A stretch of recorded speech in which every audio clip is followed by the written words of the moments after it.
নমস্কাৰ যিহেতু গৰমৰ বন্ধ আৰম্ভ হ'ল গতিকে ঘৰ পালোহি আহি পায়ে শাকনি বাৰীখন চাইছোঁ কি কিনো লাগিছে ভোট জলকীয়া লাগিছে আৰু এয়া ধুন্দুলি বুলিয়ে কওঁ আমি বেলেগ কিবা নাম থাকিবও পাৰে অৱশ্যে সেয়া মই গম নাপাওঁ গোটেইখিনি ছিঙি লৈ এয়া আজি ধুনীয়াকৈ ঘৰৰ শাক পাচলিৰে ৰাতিপুৱাৰ সাজ খাম বুলি ভাবিলোঁ ভাত পানী খাই লোৱাৰ পাছত পিপি আহি পালে আৰু আমি দুজনীয়ে লেকচাৰ মৰাত লাগিলোঁ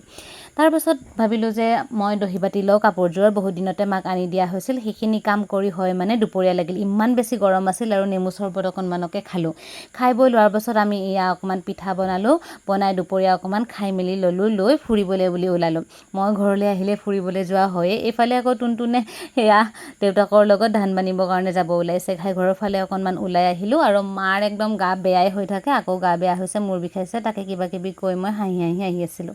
বৌহঁতৰ ঘৰলৈ বুলি আহিলোঁ আৰু ইমান ধুনীয়াকৈ ফুলজোপা ফুলি আছে ভাবিলোঁ ভিডিঅ' এটা ওলাওঁ আৰু সিহঁতৰো ইমান অকণমানি ছাগলী পোৱালীকেইটা দেখা পাই মই ভিডিঅ' কৰি ল'লোঁ